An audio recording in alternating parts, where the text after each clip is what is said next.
This episode is dedicated to David O'Reilly, author of Savage Shadow. You're listening to Missing Panther, supported by Audio Technica.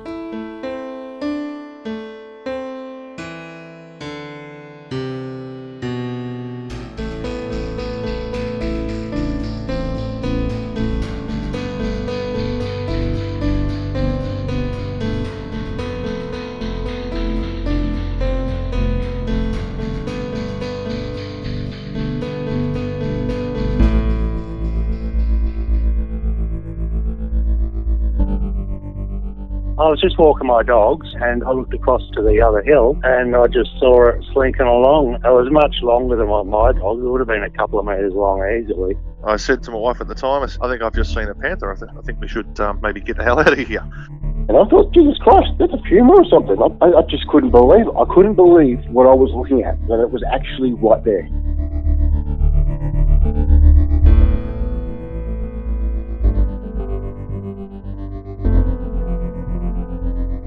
And you can see where it's eaten the head, most of the ribs one side, intestines out and laid them next to the body. You can see where it had gone in right into the cavity and eaten out the kidney. Right in front of the car, I slammed on the brake. It was longer than the car is wide. It was not black, it was tan. We were out there hunting a cat with a dog that knew Cougar scent. I was pretty certain we had found a first piece of evidence that could be photographed, that could be documented, it could be measured.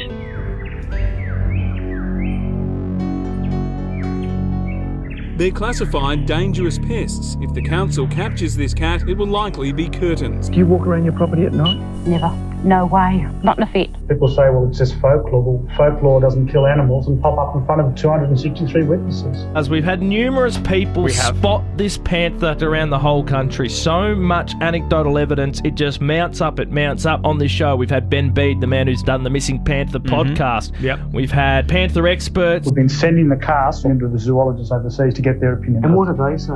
They say cat. Large cat. Well, very large. Even the experts can't rule out black panthers or a similar large cat. They appear to look like leopards or jaguars, a lot of the animals. The former manager of Asian Animals believes big cats could easily adapt here. Yeah, certainly for puma, it's very consistent with that of the United States. When we get a number of reports of animals, and that sort of indicates that, a number of people are seeing it, really it's about taking those reports, verifying the species, and then trying to determine whether there's an established population of those species in the wild. I have been very excited to talk to this person. His name is Ben Bede. He is the creator of the Missing Panther podcast. We've got to address the elephant in the room. In this day and age, with all the technology, if there really is big cats around the southwest, why is no one taking a picture of it? I have spoken to so many people who have been following these cats for years. Vancouver Island has populations of cougars there. Even in these places, they have trouble photographing them themselves. They put game cameras out. They know they're there, and they're still really hard to find. And that's with people actively looking for them. When you see them with your own eyes, and then there's no doubting that they are here in Australia and they're panthers. That's the only thing I can describe them as. By tracking these animals, we have come to respect their ability to roam long distances, raise their families, and kill their prey without being observed. We have only rarely seen them running across roads or into the shadows, so we feel privileged to be among the few people who know that they really are there.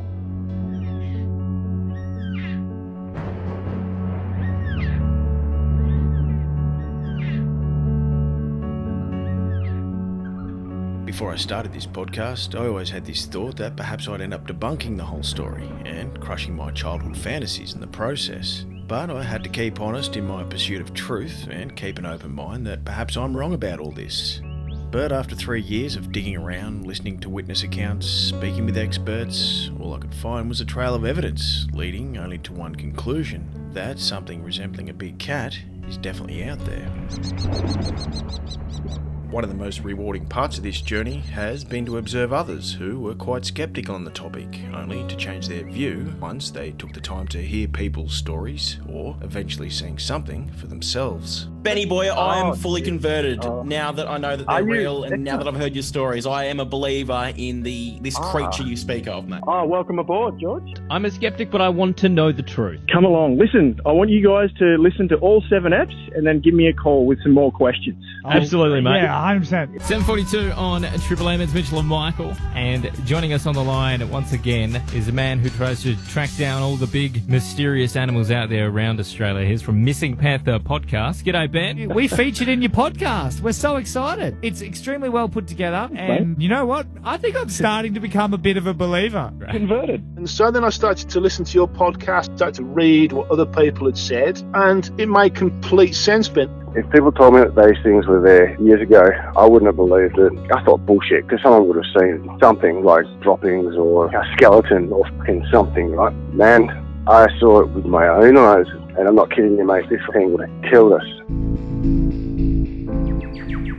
If every journalist chose to seek a path of truth over sensationalism, fear and catchy headlines, obviously we'd all be more well informed. But unfortunately, we live in a world where this just isn't the case. Clickbait, ratings, newspaper sales, or reading from a script written by an invisible superior seem a lot more important than truth and actual journalism. The pieces of the puzzle probably haven't come out, mate, because there's no one like you really digging any deeper. You know, journalists in this country are pretty bloody lazy, so all they're going to do, if someone's got an Eyewitness account, they'll just do the most basic entry-level form of journalism on that. You should stick with it, brother. I think it's great. And just because it's unlikely doesn't mean it's not true. So it's not every day you'd see the head journalist of a reputable newspaper tackling a story about big cats roaming the Western Australian bushland and doing it in a methodical, honest and genuine way. In the late 70s, David O'Reilly was running the Perth branch of the Australian newspaper when he decided to follow up on a story about farmers setting up traps for a mysterious beast killing their livestock down in Cougar. Although David too was quite sceptical, it didn't stop him from conducting one of the deepest dives on Australian big cats than any other journalist to this day. David spoke with every farmer that had a story to tell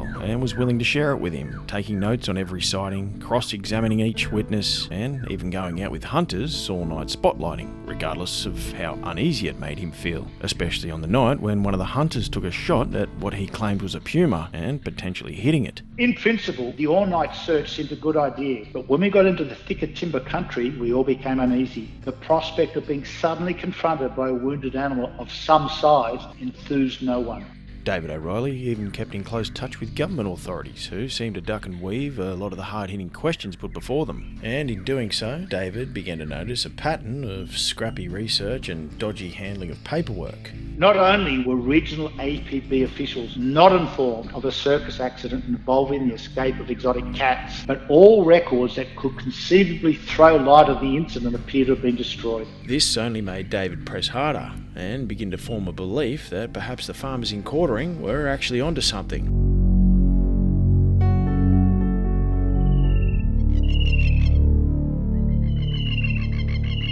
Although the relationship between farmers and the Agricultural Protection Board was at an all-time low, the APB still had a duty to be proactive in their investigation, or at least pretend to be. So the APB reached out to a local farmer who recently moved to WA from the States and happened to have a wealth of experience tracking and capturing mountain lions in Montana.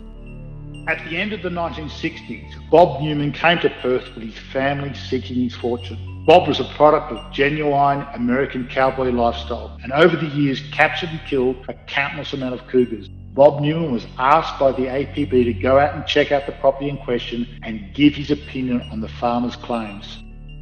The APB paid for Bob's expenses to get his horse and float down to Cougar so he could scout around for a few days and give his evaluation. And, lucky for me, Bob, at 90 years of age, still sharp as a tack, was happy to chat about the time the APB invited him down to Cougar. Considering the elusive nature of mountain lions, I asked Bob how was it that he was able to capture so many of them, and what he thought of all the stories down in Cougar. There used to be a $50 bounty on mountain lions years ago, and that was in the 30s and 40s, and that was a lot of money then, $50. In the wintertime, there's no work, like you can't be a carpenter, nothing, too cold, and so the only way you could live is go out and with a trap line and catch different types of animals and skin them and sell their hides. And whenever we had a fresh snow, we'd drive the mountain roads in the high country and look for tracks going across the road. Check them over, and when we seen a track, we'd turn the dogs out. Them hounds smell of it, but they always knew the way the tracks went. They would sniff around, and they had to have a good nose to always know you couldn't fool them. But there was enough of a scent that they'd never go backwards. They'd always go down the tracks the right way. And they headed out the way the cats went. And you wonder how in the hell they could figure that out, but with their nose, but they can. And the dogs would put them up a tree, and then we'd get them. Well, somebody knew about me and stuff and knew I was from Montana, and they rang up and got in touch with me. Well, they heard that I'd hunted a mountain lion and wanted to know if I would be interested in coming down, and I said yeah, and they had the ag department first time take me down there. And I went down 2 or 3 different times, and I rode horses through there. I think they was good, honest people, and they had different things that they showed me, different little things that kind of made me think that there sure could be. They've had a couple tracks that they showed me that was in the mud, was round, and he had pictures and stuff where they had killed a big lamb. The mountain lion, usually when they kill, the first thing they like to eat is liver, and they get in because there's no bones at the back of the rib, and they go in from there and get liver. So yeah, they had killed some lambs, kind of like that. Yeah, it kind of sounds like mountain lion. It sure could be some kind of a big cat. If there was a pair of them where they could raise young ones, by now there'd have to be quite a lot of them down there. It's an ideal place for mountain lion to live, too. They would live good down there because they'd be able to get a few sheep now and then, easy to kill, not hard to get a hold of, so they wouldn't be going hungry. Oh, yeah, they would love it. There's different things that kind of made me think that it sure could be. Yeah, I wouldn't mind going back and talking to see some of them old fellas. The stories that some of them said, they see him jump up over the rocks. Sounds like a mountain lion.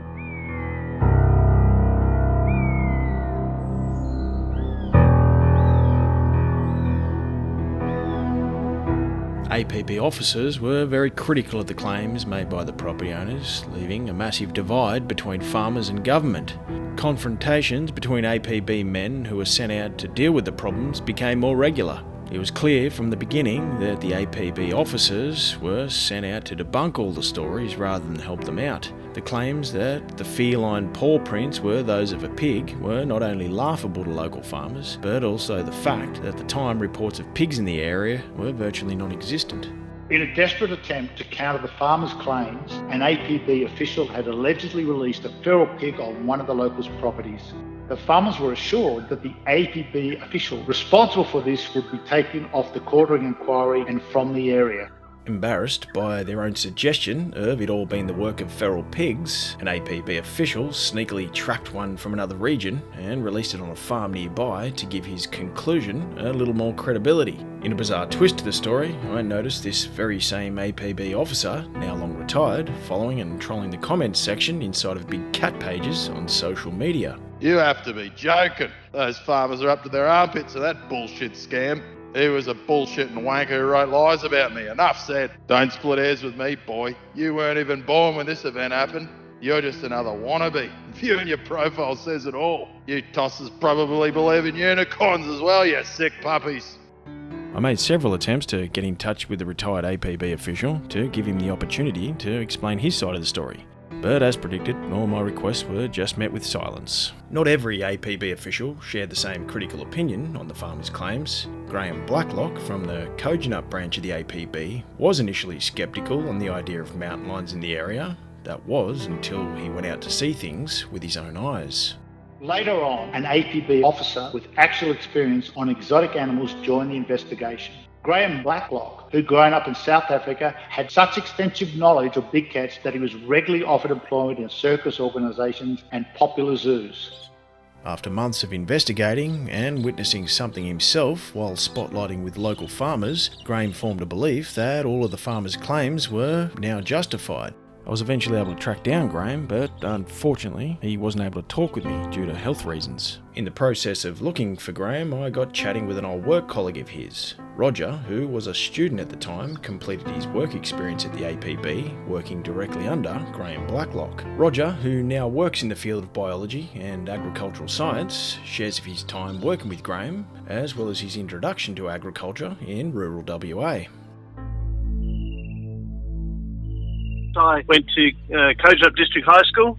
We had some work experience. I was in year 10. I went out with Graham Blacklock, who's the local Agricultural Protection Board, APB, here in WA. He really was very serious about protecting the environment, so it's very serious. He knew his stuff. As an APB officer, he could basically have the powers of a policeman. He could go into any property. Our first job, I was visiting all these farmers, and we're going out and there were sightings of this cougar. And so I thought, oh, this is fantastic. So we went out to Boscobel area, which is sort of northwest of Cougar. And there's a farmer, the night previously, he'd seen, as his tractor lights went around, they saw these eyes of a large animal, and then it took off and jumped a fence. So it wasn't a fox, it wasn't a dog. He thought it was a big cat. I don't know whether they called it a cougar or... When you're dealing with farmers, they're probably the most reliable sort of witnesses around because they're so down to earth. They're salt of the earth. So when a farmer says, I saw a big cat, it's not he saw a feral cat. It's not that he saw a fox, because if you're on the land, you just know. If you see a shape, you know what it is. They know their land really well too. When you've had that background, you kind of know when you see something unusual, you go, oh, that's different. It's not like fishing tails, farmers don't do that. They tend to underplay things. It was a legitimate sighting, and we were investigating. So we went out. It was a sheep carcass. The sheep had died, and they noticed this thing had been dragged quite a distance. Now foxes and things don't do that, so it had been dragged away in the paddock, and so there were these tracks, and they were palm of your hand size, And Graham was quite supportive. He was taking plaster casts, and I remember him, explaining how it wasn't a dog print, it was definitely a cat print. He said it was cat, it wasn't dog, and it was big. Certainly wasn't a feral cat. The evidence was there. I thought, well, they're cat tracks. Basically, next door where this other farmer was, he said, oh, yeah, our kids, they were down playing in the creek, and this thing was up on a rock watching them. And they got scared and took off.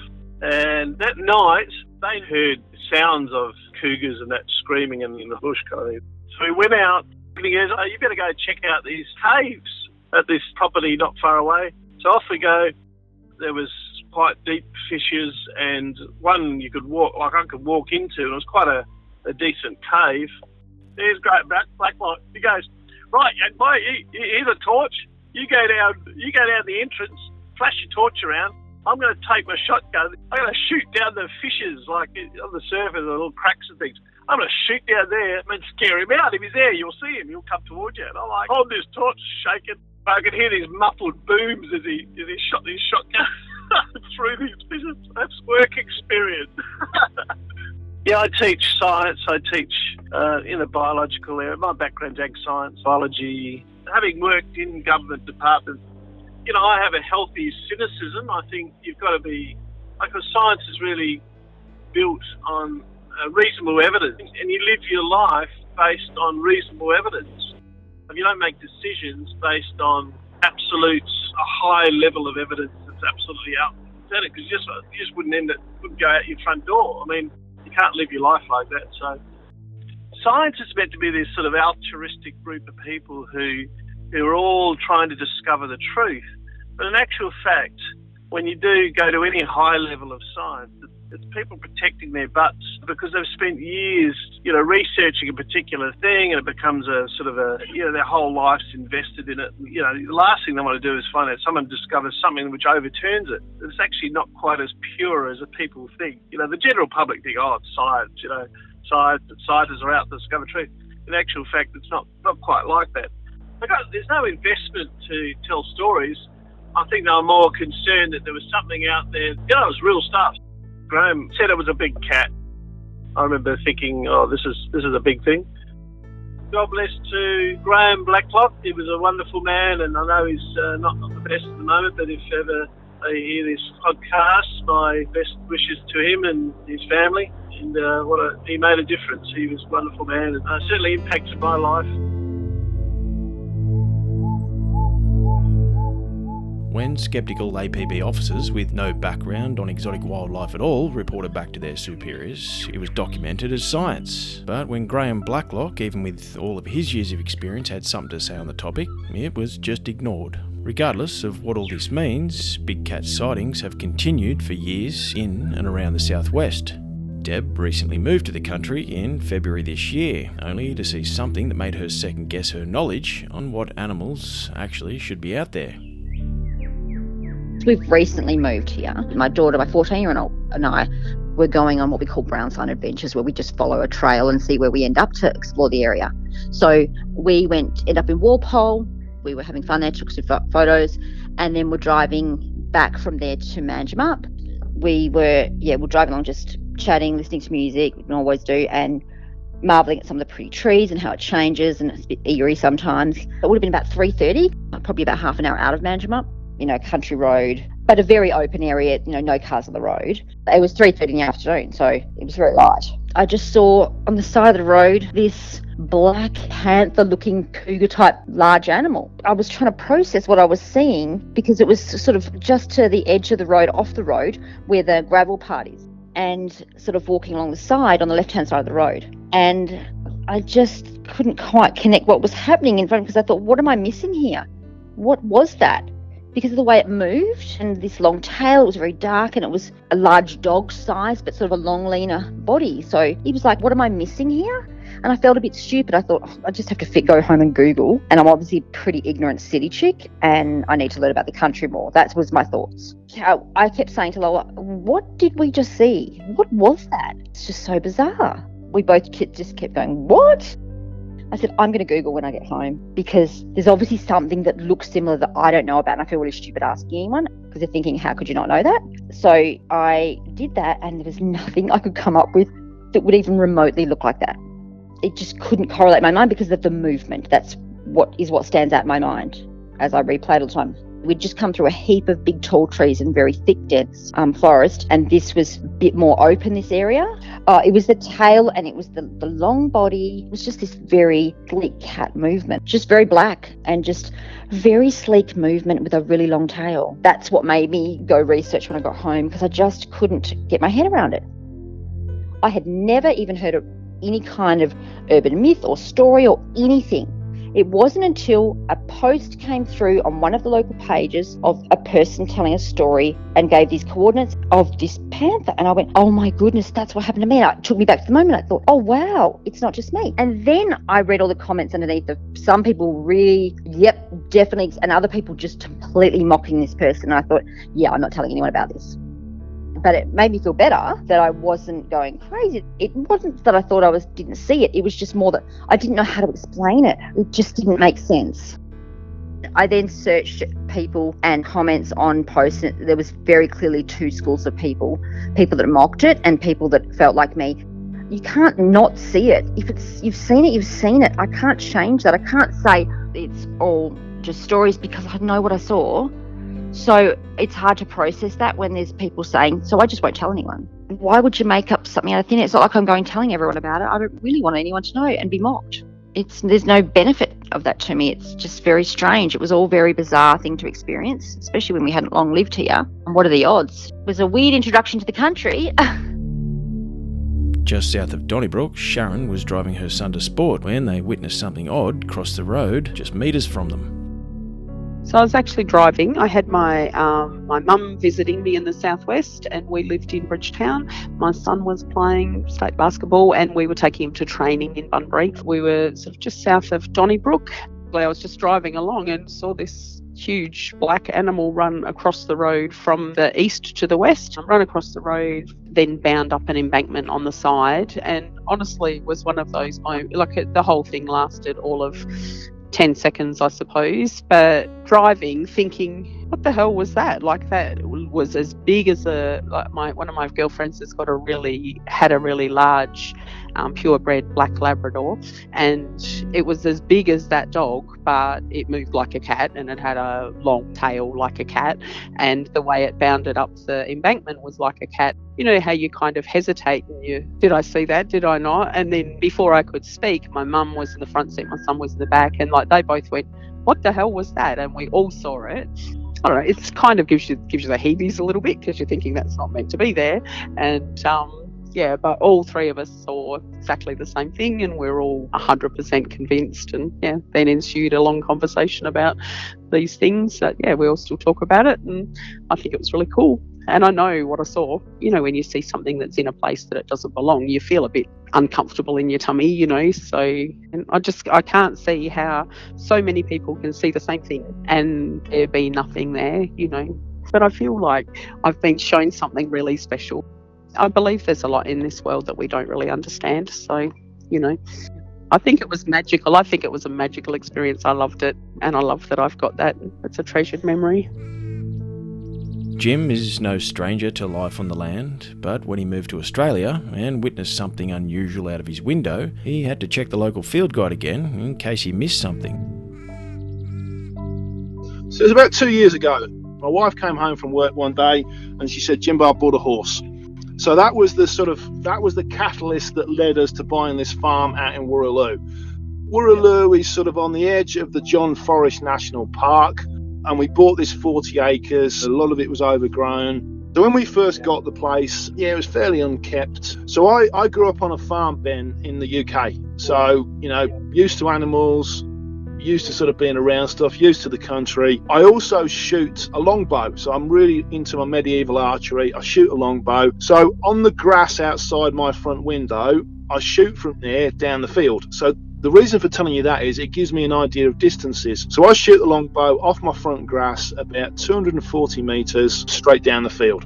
One morning, about 9 o'clock in the morning, stood at the kitchen window with my wife, and we see this animal. It's moving away from us at about a 45-degree angle. Now, I've got two Labradors. My biggest Labrador, Ted, he's 45 kilos. I have an idea of sort of, you know, I can judge distances and I can judge sort of the size of something.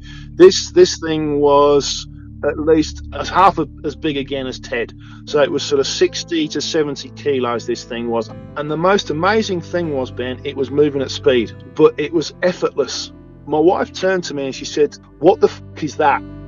Big black tail that was like upright, and it was moving effortlessly. The speed in which this thing is moving, we both saw it. If it turns round and heads this way, it's going to be at the front window in 15 to 20 seconds, the speed in which it's moving. This thing was effortless, the way that it moved, and it moved with purpose and it moved with speed. It was black. Yeah, it was absolutely black. Years ago, Ben, I went over to Kenya. I was on safari in Kenya. We were in Tsavo National Park. We went like lion spotting and all the things that you do out there. So I've come face to face with a lion. There was something primeval in a human being that when you meet an apex predator, that you're like, you're in the presence of an apex predator. And I remember like the hairs on the back of my neck stood up. I was genuinely like I was scared to the core when this lion roared. And I had exactly the same feeling when I saw this thing. It was a predator. It scared me. The speed in which it moved, the size of it. The back of my place, Ben, you go into the John Forest National Park. There's literally hundreds of thousands of acres of, you know, my wife goes riding her horses out there and she has to take a GPS to make sure. There's literally hundreds of thousands of acres which you can get lost into. The year went by and a friend of mine came up to see me one day at the farm. He's like one of my best mates, and we were just sitting chatting. And I said, here you go, I've got a fucking strange one for you. So I told him what I saw, expecting him to sort of just have a giggle at me and then he said to me, I know what you saw a panther. Then it turned out that my mate Matt had been listening to your podcast for quite a while, and he sort of researched it. And so then I started to listen to your podcast. I started to read what other people had said, and it made complete sense, Ben. There's many things in life I'm sure of, and that was one thing I'm absolutely positive on. That's what it was. It was big black. It was a big cat. So ever since then, Ben, I'm a little bit cautious when I go out at night. Sometimes I've got to let the horses out late at night. I'm a little bit mindful. I'm a little bit nervous, to be honest, Ben. But I take the shotgun with me. I've got a round in the chamber. If you were a big cat and you wanted to disappear in there, they'd never find you. There's literally hundreds of thousands of acres behind us, Ben, that you could just disappear into. There was something there that was big and powerful, and it scared me.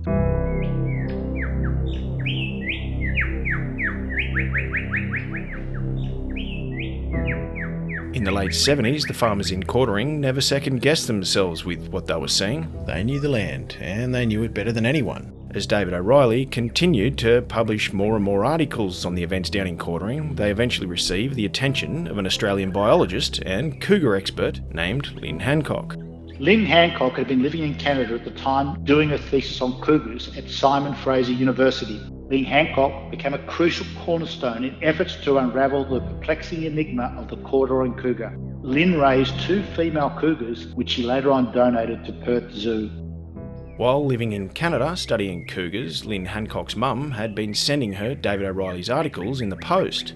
Lynn also found out that the farmers from the southwest had been visiting the very 2 cougars that she donated to Perth Zoo, so they could get a comparison on what it was that they were seeing.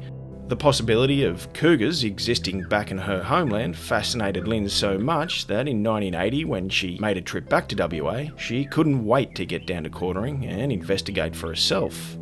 Now living on Vancouver Island, home to hundreds of cougars, Lynn has authored over 20 books, including Love Affair with a Cougar. I couldn't wait to get straight to the point with Lynn and ask her what she thought of the stories in Cougar, and if they are there, why is it so hard to find them? Most people on Vancouver Island or other parts of Canada will never experience seeing a cougar.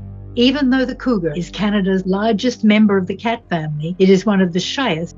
The scarcity of sightings is even more surprising considering their widespread range. You can find cougars from South and Central America and Mexico up to southern Alaska and the Yukon and the Northwest Territories down to the tip of South America.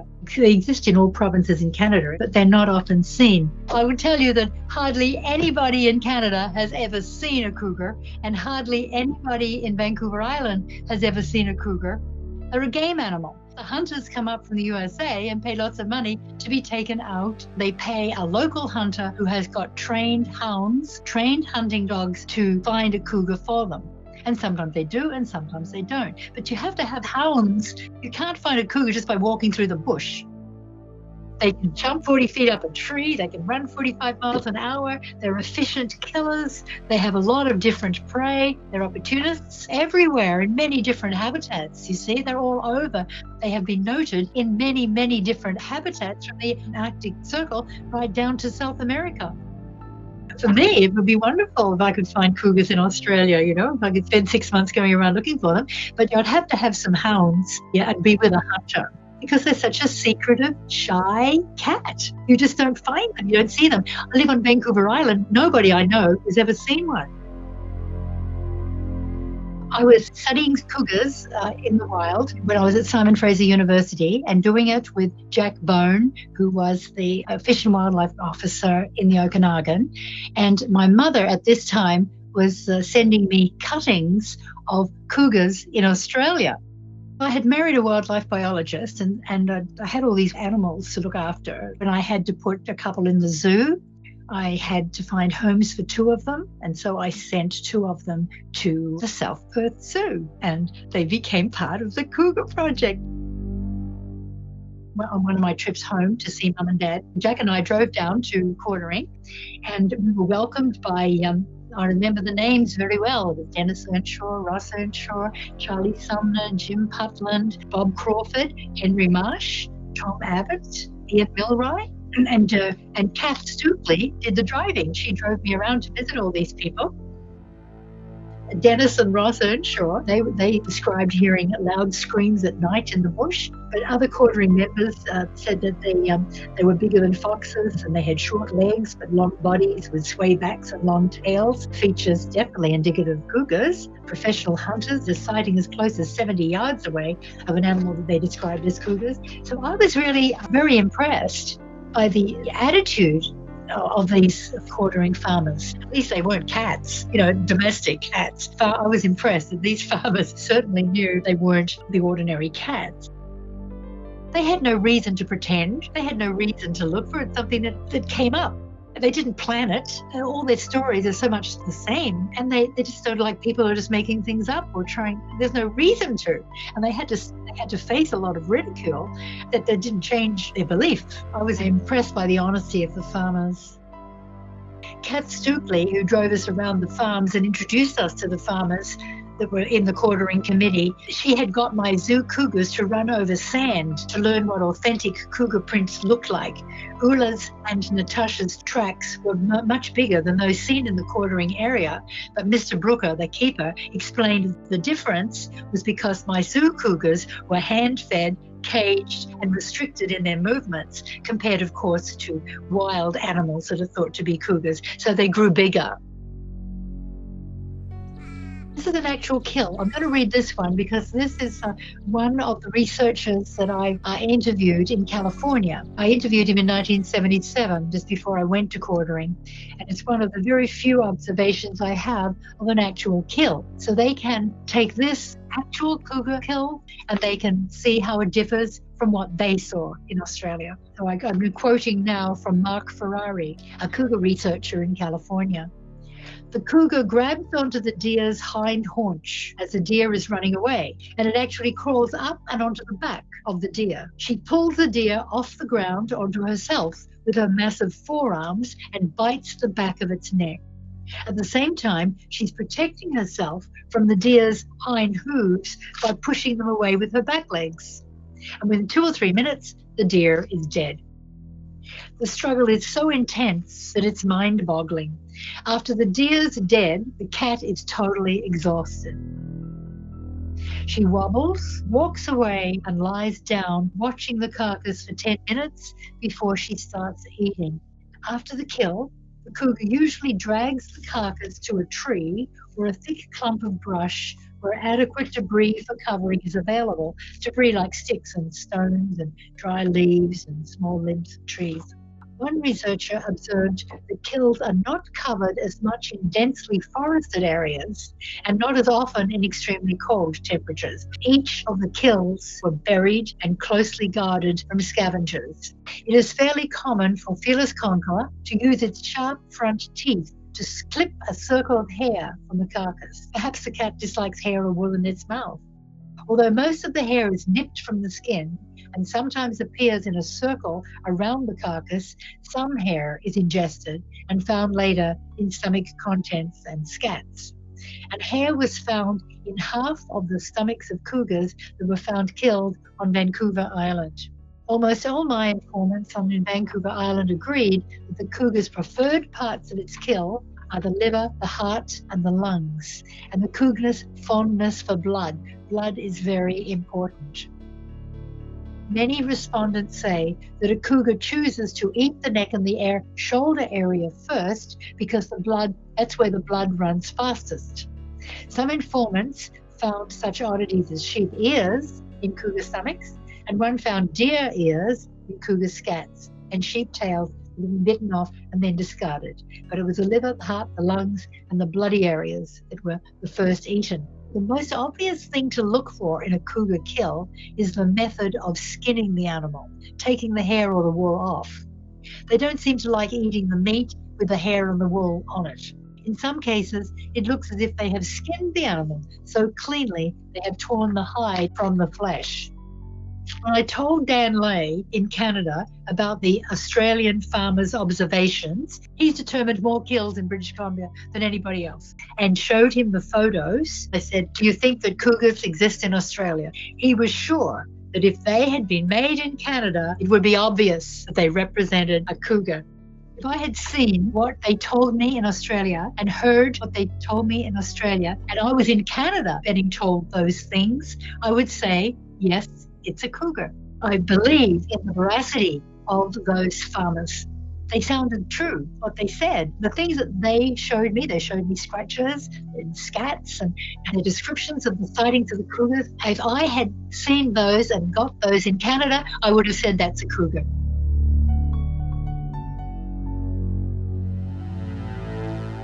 David's investigation inspired researchers for years after the events in Quartering, but probably none more than Darren Monks. Darren took an interest into the big cat phenomenon at a young age, and later went on to spend every spare moment he had to do his own research. Darren liked to do things the old school way before social media became a thing, which included door knocking deep in areas known to have big cat sightings. Darren, still highly passionate about big cats in WA, was kind enough to share a few stories and theories of his own.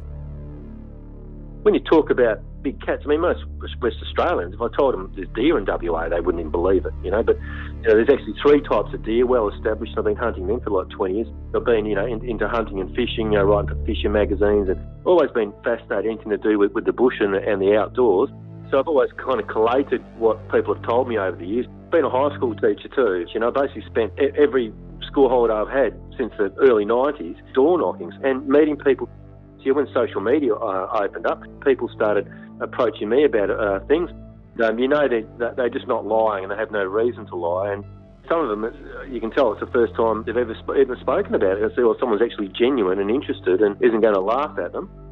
It's amazing how many people have seen these. Nearly every decent-sized country town in Western Australia has got a name for these cats. The Mora lion, the bloody Jarrahdale black cat, the Nanuk tiger, the Denmark cat, whatever. They've all got a little, all got their own little local name for them, and when you dig around a bit out in the community there, some places it's just like an established fact that they are here. There's a lot of people out there, it's like, I've been hunting and that my whole life, I haven't seen one. And it's like, yeah, well, okay, mate, well, you go to Montana, you won't see a panther either, all that hunting. You won't see a mountain lion. First thing people go, how did they get here? And for me, coming from Margaret River, there's a well-known town just north of Bunbury called Australind. And it's a really old town, it's been around for, nearly 150 years or whatever, right? And before Federation, Western Australia had nothing to do with the eastern states. All our trade was basically up the Suez Canal through India and Britain. The other side of Australia might have been on the dark side of the moon. Australind means Australia, India. They shipped out all the carry trees and all that stuff, and heaps of products come in from India. So there was a big trade route from WA to India. From 1850 to 1868, around that time period, the pensioner guards. There was roughly about 1,500 of them, including their wives. About 2,500 soldiers who'd been pensioned off from the British Army in India came to WA to spend, their kind of last days in the service guarding convicts. And for these guys who had finished their military service, it was a nice way to just spend 10 years or whatever, looking after a few convicts and get a little bit of land or whatever the government handed them out after that to kind of retire on. But all experienced British Indian Army veterans. They all had mascots. And a lot of them hadn't just been in India. Some had been from South Africa and Persia and stuff. But they could have brought in anything. So things like that could have easily happened, back in the time period. The Darling Scarp is our equivalent to the Great Dividing Range. The Darling Range kind of starts not far north of Perth, all the way down to kind of like Albany, all the way down to the south coast. And that's all the kind of gravelly kind of Jarrah and as you get further south, Karri Forest and stuff. And that's still a big unbroken bush corridor where, like I said, I could basically walk to Albany through there and I'd never see a soul, they've got so many places to hide and so many roos. There's a lot more of these things out there than you think, because how many people even report or whatever these things. And when you go digging around a bit, there's so many sightings, and it's like, and if you relate that to cougars in North America or leopards in India, where hardly anyone ever sees them, there's thousands of them. There must be a lot more of these cats than we can wrap our heads around. In the old days, they were mainly all kind of browny, like a cougar kind of description. Medium brown, like German Shepherd size. And that was about 80%, and that was up until the kind of 70s, 80s. But nowadays it's the opposite. It's like 80% of them are the bigger body and the black ones. That's why I can't ever work out exactly what they are. It's hard enough for people to believe there's even one type of cat out there, but, these big black ones and then there's these brown ones. I was one of the founding members of the West Australian branch of the Australian Deer Association. And I'll never forget one afternoon at the meeting, they were all having a bit of a joke about me because I'm talking about the cats. And Bob, the professional shooter, and all the guys really respected him. And he's always a really quiet, reserved bloke. And they, what do you think? He's like, yep. And there's a couple of spots I don't go into anymore. Wouldn't go in by himself anymore, shooting at night. And he wouldn't say anymore. And that just shut them all up. We're talking about second-generation farmers in their 80s now that have lived there their whole life, you know. They're not going to confuse something like that with a kangaroo or something, you know. I do a lot of hunting. I know people have been hunting elk in Montana for 50 years and they've never seen a cat until you got hounds on them. And I do a hell of a lot of cat trapping, and I've trapped hundreds of bloody cats. I could go spotlighting on a farm for a week. I might see one cat. I've trapped hundreds of the bastards. Of course, I've trapped them as big as you get, but it's still just a big cat, you know, like a big house cat, you know. They're nothing compared to what we're talking about. All the people I speak to, they're all farmers and stuff. They know the difference. That's just insulting. At 9 o'clock in the morning, July 2000, I missed out on seeing one by 2 seconds. About 3 hours out of Perth, and we were hunting with Anthony. He had his 270 in his hand and sitting in the passenger seat of my Pajero. Slowly driving back to Perth, doing a bit of a goat drive on the way, and we're coming over a bit of a rise really slowly in the car, and just in front of us there was a big emu, like a old man emu on the track, and it was half a dozen little emu chicks. So I leaned over into the back seat of the car where my backpack was to get my camera out. Then Anthony suddenly screamed out, "Dog!" at the top of his voice. And I turned around and looked, you know, it could have only been a second or two, and I looked around, you know, and I said, "Where's the dog gone?" And Anthony goes, "Oh, it's gone over the fence." And I thought, what? And that got me wondering, what the hell is I know that roos can't even make it over that particular stretch of fence. And I could see Anthony, I was in a big fluster and all that, and it took me a minute or so to get any sense out of him. Never seen him so kind of tongue-tied. And I'm going, what dog? How could a dog get over that fence? And he might have screamed out, "Dog." And I guess he had to. I mean, what's in your mind? You're not sitting there thinking, "Oh, a cougar." But I'm grueling him. He's quickly describing something like any dog that looked like a dog or could have behaved physically what a dog could have done. And after a minute of cross-examining and that, drove up to the spot, and you could see the two really good paw impressions. I got a good photo where it must have gone to jump and then hit the track and then go over, spaced about 15, 20 centimetres apart, facing the fence. So if I put my fist down on the ground, that's about the size of it. And if that was a dog, there would have been deep nail marks in there. So, you know, it all kind of adds up a bit, doesn't it? And we spent a couple of hours there driving around in circles and walking and scanning. And the next weekend, this is how serious we were, we made a big effort just to go in there and just comb the whole place for a day. But we couldn't find anything. After hearing about Darren's missed opportunity, I spoke with his mate Anthony to explain what exactly it was he saw. Darren had sort of stopped the car and he was leaning over the back seat to get his camera out. And I just saw this thing, like, you know, leap over the road and over the fence that was running to the right, you know. This thing just went over the road, didn't touch the road at all. So from one side to the other, and then straight over the fence, you know, didn't touch the fence. So we just, sort of blew me away, sort of so quick though too, you know, and just disappeared into the bush on the right-hand side over the fence, you know. Darren being the person he is, he made me draw it. So within the hour, I was like out the back of our house sketching a picture for him. And the tail would have easily been as long as the body of the animal itself, quite thick. From looking at that, I sort of started thinking big cat.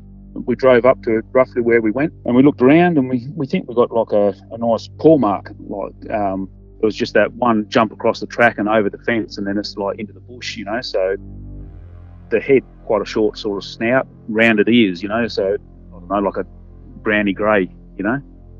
That's pretty much the story, I guess, you know. After Darren had sort of made me draw it out, I was pretty certain it was a big cat, like cougar, mountain lion sort of thing.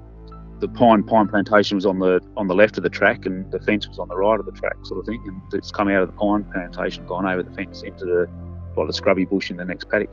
I think there's, you know, a fair bit of evidence to suggest that there might be some sort of big cat out in the bush around the place. Like, you've got a lot of stories on that. Definitely seemed to be like a cat pad.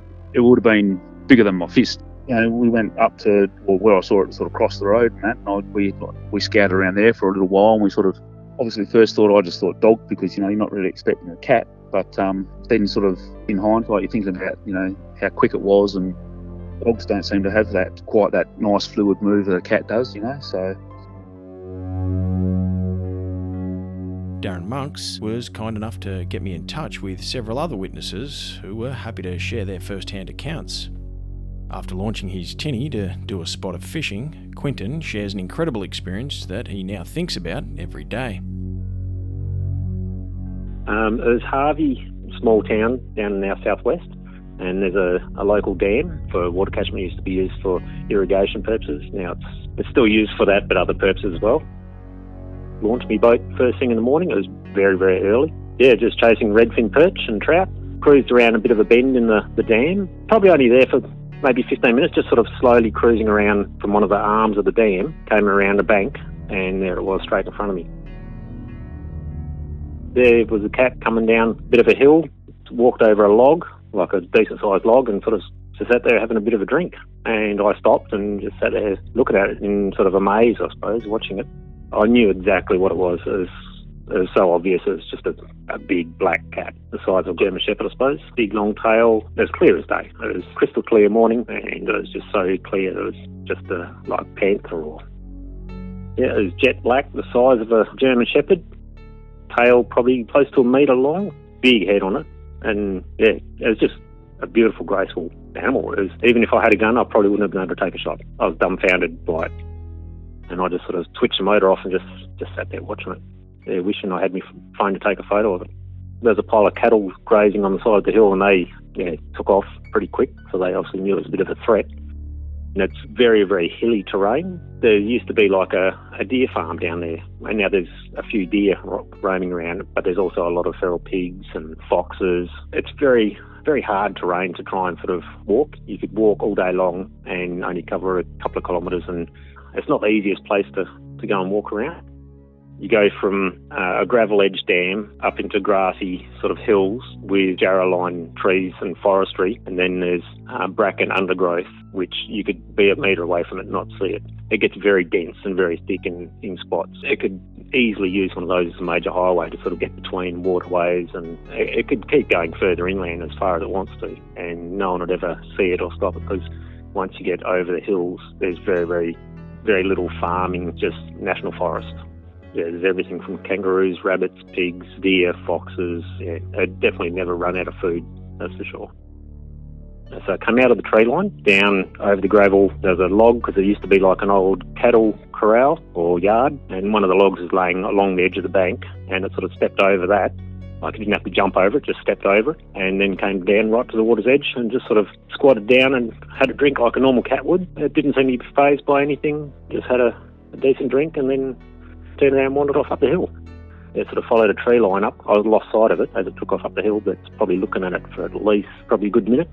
I would have expected if something like that knew that I was there, I thought it might have been afraid, but it may have also felt comfortable enough because I was out on the water, didn't think I was a threat, because it'd be used to human traffic around there, because you get a lot of fishermen down there and people marining and even people going for picnics and swims and things. So, it'd be used to people being in the area. So obviously it's home, and it hunts there, it eats there, and it drinks there, and lives there.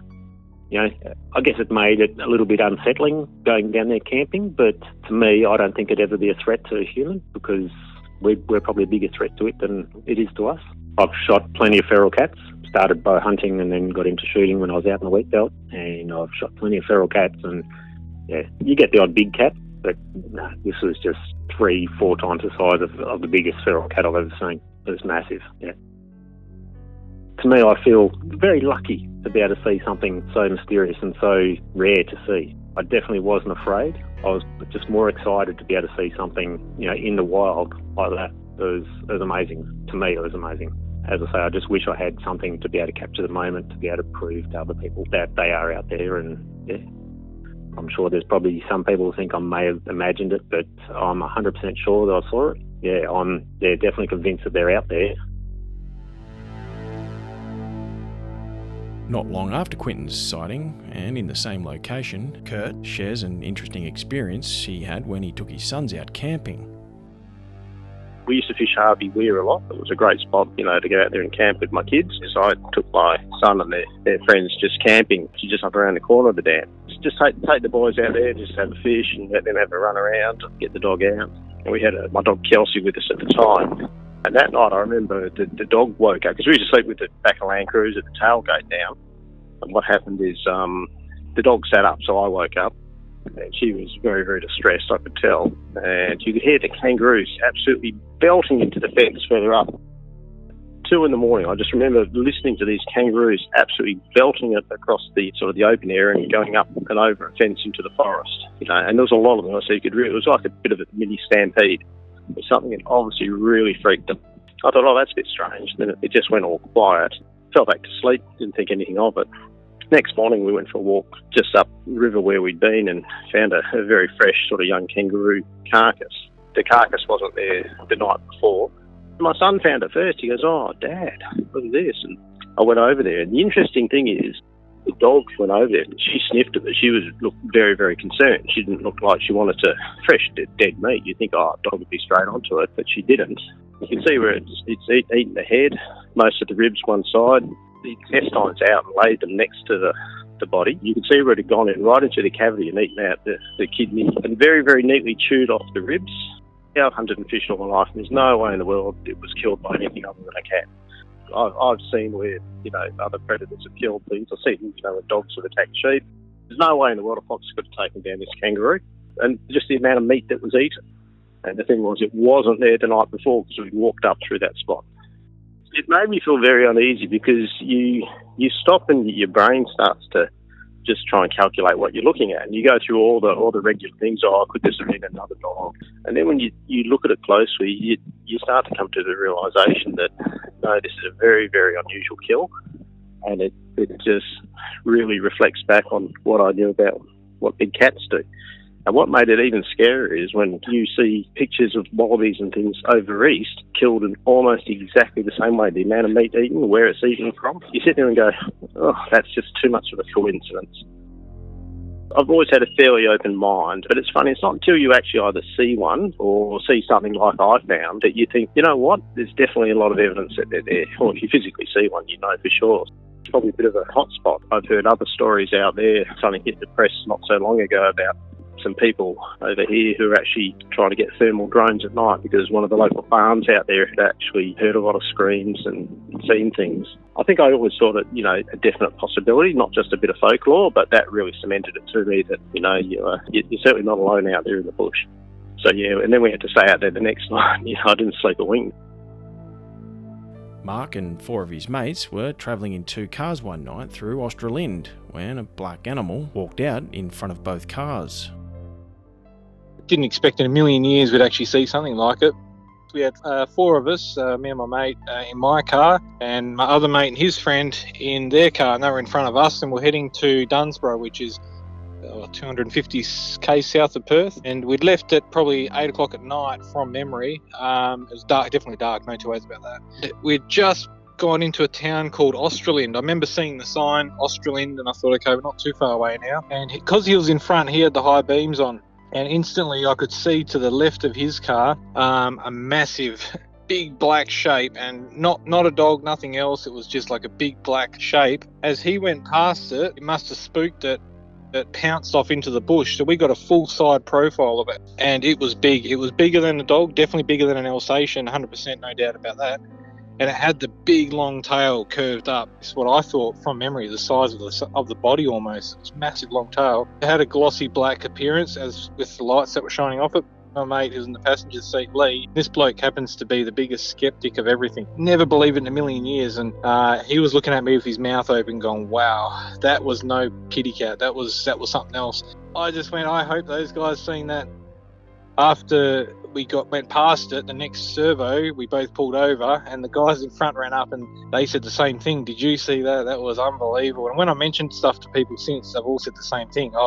It's just a feral cat gone big. And I said, not a chance in the world. They do get big. We used to go shooting and that, you see them, they're big, but they're nothing like this. Never bigger than an Alsatian, and this was huge. Our memories have not faded since. We remember exactly what we all seen. The first thing I thought of as soon as I seen it was Darren. I thought, I've got to contact him. Yeah, I just really wanted to convey to him what I'd just seen, which was, in my mind and my mate who's seen it and the other guys in front, 100%, there's nothing else that it could have been. It was definitely not a dog, and it was no feral cat. It was just a big cat. From what I've been hearing, there are really good reports, 100% could only be big cats, like some pretty big farm animals being taken down by the throat, dragged. But the properties that they're on are farmers, and they don't want it getting out, whether they think the shooters will go out there during the night. They just don't want the attention from it. These particular animals, like I always say to people, they're not a mythological animal like a dragon or anything. These are real animals that do exist. Well, how they got here, I don't know. But yeah, even in those countries where these are found, they go off to die. They bury their own poo.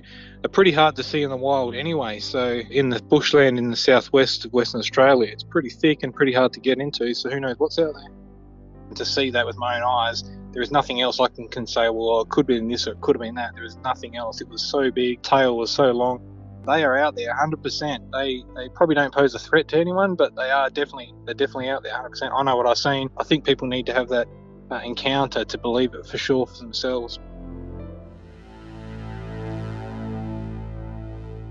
David and his wife Jodie were travelling near Ravensthorpe, where they claimed to have seen not one, but two large creatures that, in their words, resembled a black panther. It was 10 years ago. We were heading from Albany back towards Esperance, and we were roughly around 50 kilometres west of Ravensthorpe. I remember actually seeing one of the kilometre pins on the side of the road not long after we saw these two, what I'm going to say, definitely panthers. I was actually overtaking a car with a caravan at the time, and as I was overtaking, Jodie, my wife, said to me, "What the heck is that?" These two large cats. And when I'm saying large, I remember looking at them as they were crossing the road. The first one that I was taking note of, it was as wide as a lane of the road in width. So it was quite long, and its tail curled up at the end, and both of them had that distinctive tail. There was two of them, and there's only one thing that I could say that they were was panthers. There's no way that it could be anything else. We had a good look at them. They didn't really run across the road in a hurry. They were taking their time. But I do remember after seeing them, we slowed up and I tried to look into the scrub to where they'd gone, and we couldn't see them. They just vanished. It was really eerie, very eerie. Not long after speaking to people about these two panthers that we saw, we've had people say, "Oh, you've seen the Ravensthorpe tiger, or you've seen the Ravensthorpe panther." So obviously there has been stories around over time. I do a fair bit of spotlighting and shooting, and I've seen some pretty big feral cats. I would say if they were sitting upright, a feral cat would probably only come up to half of this animal's chest in height if they were sitting side by side. But the hair on the back of my neck stood up. I estimate these two would have been 50, 60 kilos. They were massive and very muscular as well. You could see it from the distance. We saw them that they were quite muscular, jet black. I've got a red heeler, and these things would eat my red heeler for breakfast. At the next town, Ravensthorpe, I remember speaking to the people that we overtook towing the caravan. They pulled in and I went and had a chat to them and said, "Did you guys see that?" And they, "Yes, we did." I got talking to them and said, "We think we saw two panthers." And they're like, "Well, that's what we think we saw as well." And the two that we saw were identical, fully grown. That also suggests to me that they're definitely out there breeding. Growing up as a kid, I've heard these stories of these things, and I thought, yeah, what a load of waffle. But when you see them with your own eyes, and then there's another person with you and you see two at once, there's no doubting that they are here in Australia and they're panthers. That's the only thing I can describe them as. Nando shares the moment he was out spotlighting as a young fellow and instantly formed the belief that all this big cat folklore might actually be real. The Gingin Moor River area, along the Moor River. I was about 17, 18 as we were hunting and that on property, shooting a few kangaroos. Because we were spotlighting as we shined to look around in the paddock. But we saw black cat with yellowy eyes, jet black, and the eyes just stand out, you know what I mean? The eyes were the main thing. So as soon as we saw it, the driver goes, "Don't you take that spotlight off it," and just bolted straight to the fence line. We got out and we went up to the fence line and we saw paw marks, but because it's that beach sand, it was dry. Pity it wasn't wet. When you actually know, and three other guys have seen it, your hair's raised every time, you know what I mean? You can feel the difference. Once you've seen something like that when you're younger, you get the eerie thing on the back of your head that's saying to always watch it, you know what I mean? Yeah, we all get the hairs raised up when we talk about it. Yeah, we did get a good look. It was definitely a panther-looking object. I can't see anything else that can match it, so all four of us saw it. Dan was a huge skeptic on the idea that big cats might be out there, but one day, all in a matter of seconds, that all changed.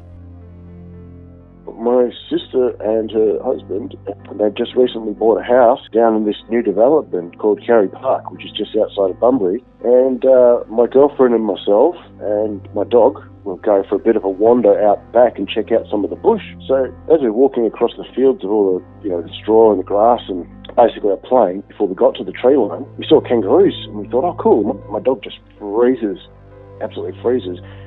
And then only about 20 metres ahead of us, really, really close, this giant beast just danced up and it looks like it was stalking these kangaroos. It stopped, it saw us, the kangaroos saw it, then the kangaroos bolted, and then this thing just took off. I mean, it went fast. It was so quick. Man, I thought, Jesus Christ, that's a puma or something. I just couldn't believe it. I couldn't believe what I was looking at, that it was actually right there. It was heaps bigger than my dog. I had a bull terrier, and this thing was way bigger than my dog. I mean, this thing could have killed me, piece of cake. It wasn't a cat. This thing was something that belonged in a zoo. We got no chance at all. My dog just froze, we froze, because I just thought, mate, this thing is so close. This thing was really muscular, and it was like tan, like a browny tan skin. It had a darker muzzle, it had darker tips on its ears, a bit fluffy on the ears, and it had a really long tail with a dark tip of hair on its tail. It was just one of those things that you just don't... I didn't think that they were even in Australia. I just thought it was an old wives' tale, and it was just bullshit. This was not a domesticated cat that got wild. No way. This thing stood like thigh height, man. This thing was not a little cat. And besides, I was like 20 metres away from this thing. I was really, really close to it. There was no mistaking, man, what I saw. They're not even supposed to be in Australia, but clearly they are in Australia. But why hasn't anyone seen a skeleton? You know, why hasn't someone got one on video? Why aren't there any photos? When they do find it, all the people that said bullshit to me, I can say, you know what, stick that up your ass.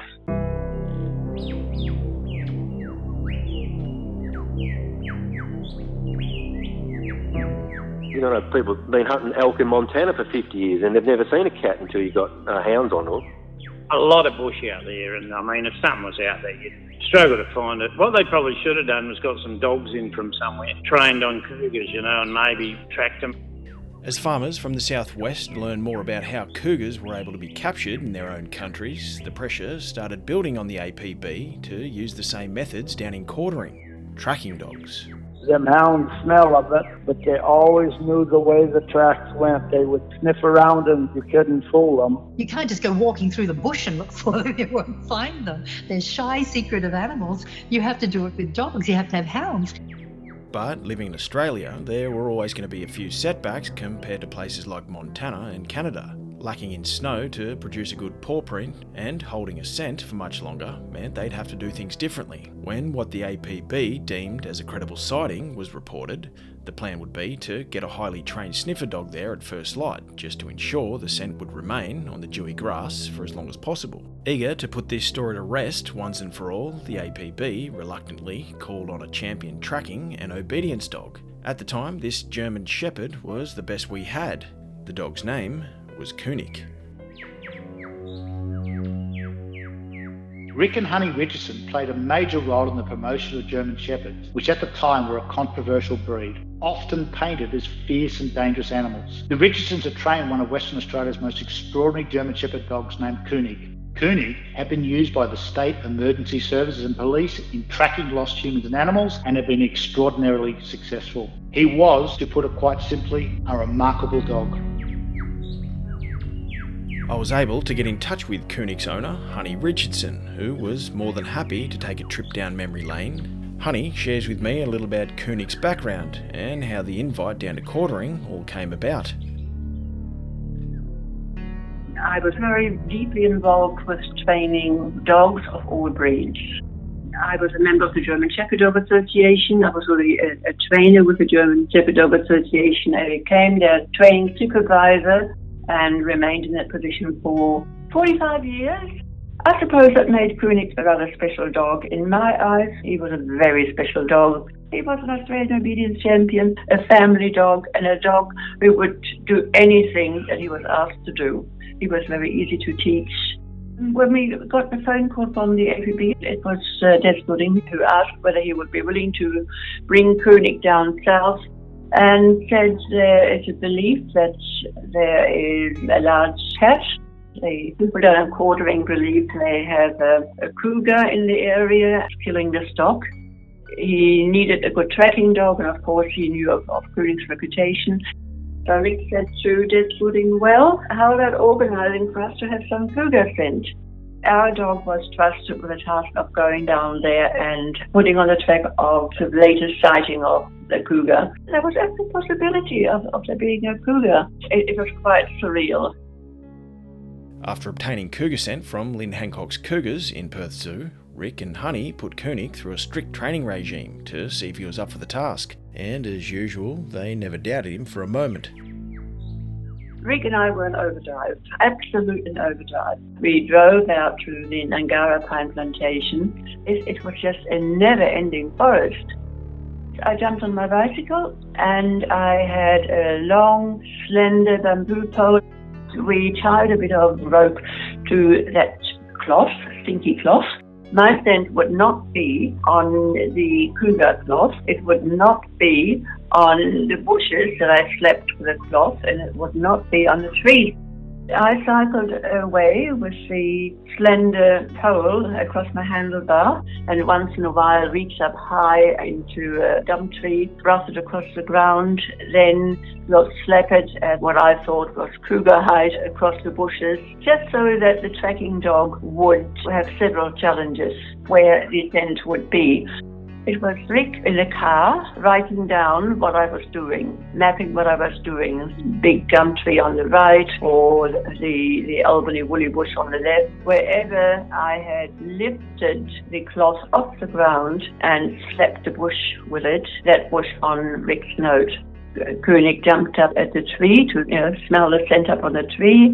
He dived into the Albany bushes to see whether the scent led on from there, and he came back onto the main track where it was trailed on the ground. He just ticked them off. We would not know when the phone call would be there, but we were prepared.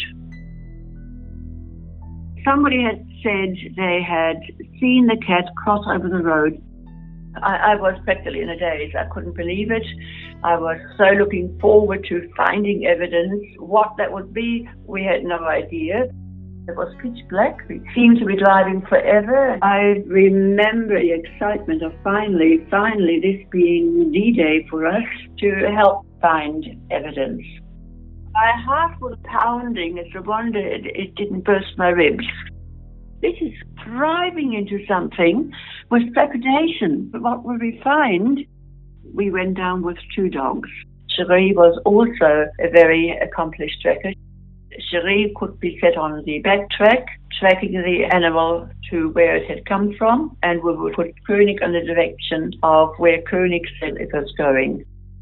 It was a morning when we arrived. There's a group of people near the farmhouse. They had seen the cat cross over the road.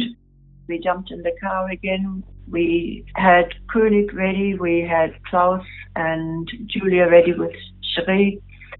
We firmly believed Kunic was not going to track a pussycat. He was not going to track a dog. He was not going to go jump onto a root track.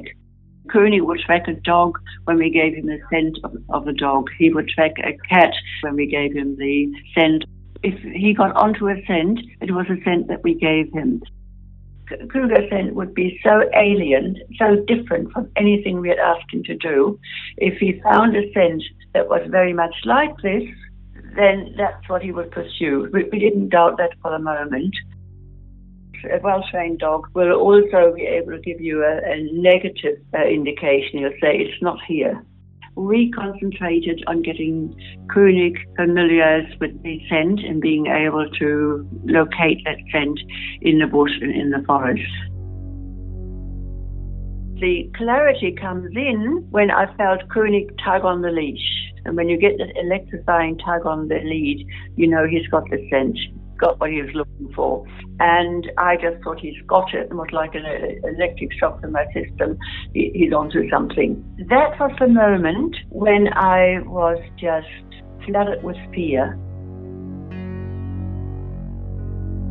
Whatever it is, it was here. If we are close to it, okay, where is it? How far are we away from it? How close are we to it? That's probably the first time that I was very aware of hunters with rifles behind us. The hunters, the farmers of the area are experienced hunters, very experienced. I don't know whether anybody had a camera with them. They all had guns. I didn't see any cameras. Then there was just no thought except focusing on the dog. When they're close, when they get the scent cone of whatever track they're on, then they got the scent of the victim or missing person or whatever. But when they get in that scent cone, the dog was vibrant. He's quivering with every nerve. He charged over to a tree. Kunic just looked back, practically saying, "Can I?" Then he stuck his nose on that branch and leapt up on the tree. He's a very, very tall dog. He's a very large German Shepherd. He raised himself up on the tree and located scratch marks. There were scratch marks that a dog of normal size would not have been able to put his nose on. There was loose bark, there was damage, and it looked as though a large animal had vaulted over that, kicking off his hind legs on that scratch. Kunic looked at that, he looked at me, he looked at that, and just pointed to those scratches. An animal had left that mark, either leaping up onto an even taller branch or stopping for the moment, stretching themselves and deliberately scratching, the way cats will sometimes sharpen their claws, marking the territory. If that was anything the size of the animal to leave those marks, a dog couldn't do it, a roo couldn't do it. It was a large tree. If the cat marked that, it was certainly no pussycat.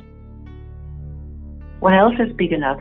We were out there hunting a cat with a dog that knew cougar scent. I was pretty certain we had found a first piece of evidence that could be photographed, that could be documented, that could be measured. I thought, this is fresh damage on a tree. To me, it was hot evidence of us being on the trail of an animal that just recently had gone through there. I thought, this is it. Kunic has located a scratch mark on a tree where a cat has stretched up or else jumped up trying to get higher, and the raking hind claws made that mark. Whatever caused the mark was real. We had actually found something. We had trained a dog to do something in case it eventuated, and here it is. He was doing it. He had located a scratch mark on a tree. Just what we thought a panther, a cougar, a puma might do. Here, it's a proof an animal had done it. So yeah, it surprised us that we actually found proof. We were not surprised that Kunic found it. It was a tracking dog.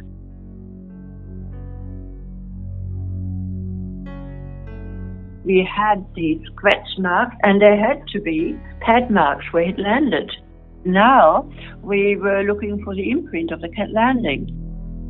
We looked for tracks, and we found something I thought was definitely a large footprint. Just one print of a forepaw. It was a round print. There were no claw marks. It was not a dog print. A dog print is always slightly oval.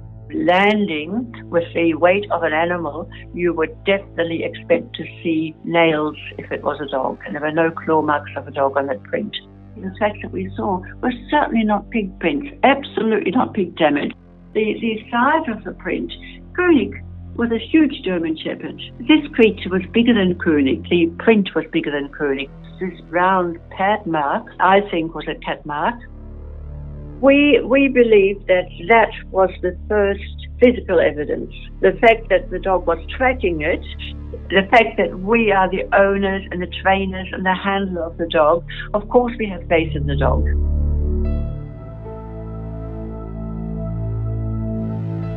Right as Kunic was hot on the trail of the scent, the APB official called off the search, leaving the Richardsons, as well as local farmers, frustrated and confused. Certainly, if anybody was tired, it wasn't the dog, it wasn't Rick, and I wasn't. We would have continued, but if the boss says, this is it, we've seen enough, we haven't found anything, there was always a feeling that, in the next half hour, we might have found something. I really, really, really felt certain that we were definitely on the cougar scent.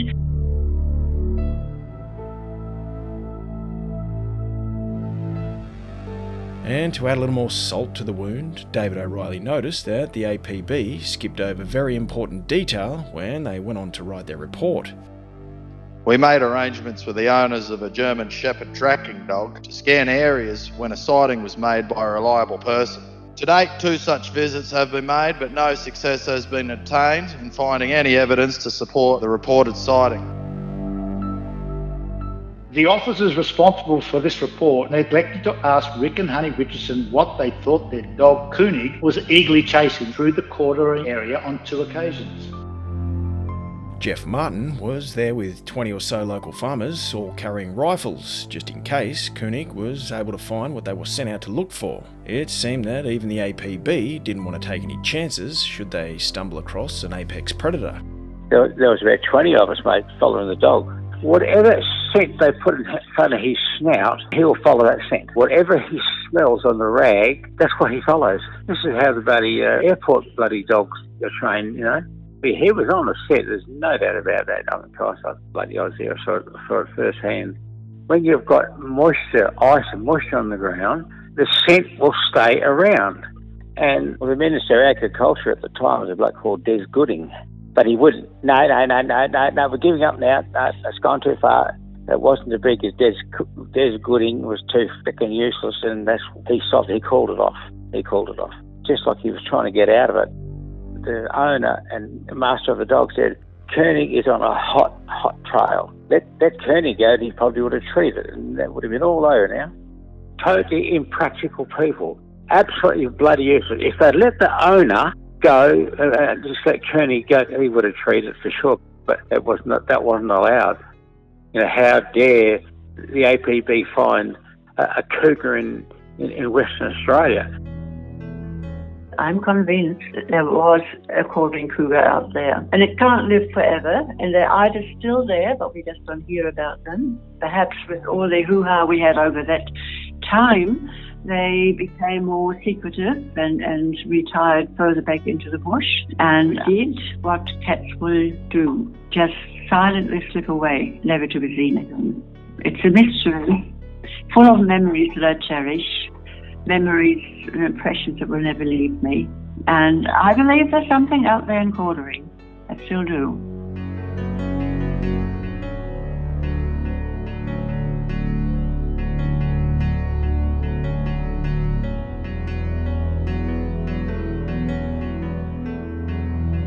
If you believe you've seen a panther or a big cat in the Aussie bush, experienced stock kills you couldn't explain, or have information of how these animals might have come to be here, please get in touch via our website, missingpanther.com.au. Get us through the contact page. Just remember, if you do get in touch, all information is kept private unless otherwise discussed, and there's no pressure whatsoever to go on the podcast. So if you think you've got some information that will help and want to remain anonymous, please don't hesitate to reach out. I want to take this moment to thank all of those who have supported Missing Panther through our donation link. Every cent, no matter how big or small, has been greatly appreciated. If you'd like to help support the show, go to our webpage, missingpanther.com.au. Hit the About button, scroll down, and follow the prompts. Also, while I'm asking for favours, if you could take a moment to give us a review on Apple Podcasts or Google Review and tell us your thoughts on the series so far. Don't forget to find us on Facebook or Instagram to keep updated on future episodes. Voiceover of David O'Reilly is by Mike Williams, author of Australian Big Cats, An Unnatural History. If you haven't already, go to Amazon now and get yourself a copy. For further reading on big cats in Western Australia, Savage Shadow is a staple for any quality bookshelf, written by David O'Reilly and also available on Amazon.com. If you'd like to learn more about Lynn Hancock's work or wish to purchase one of her many books, go to her website, lynnhancock.com. And don't forget to get your delicious beers from Mick and the crew at Yarra Valley Big Cat Beer Co. Go to yvbcbc.com to place your order. For continued Big Cat stories, tune into Big Cat Conversations, a fantastic podcast created by Rick Minter, who's been delving deep into the big cat phenomenon in the UK. Special thanks to Maddie Glenn, Kieran Shinjo, and Roz Abbott. Missing Panther is edited and narrated by me, Ben Bede. Music is by Warwick Party. Mastering by Paul Gomersall. Brought to you by Audio Technica.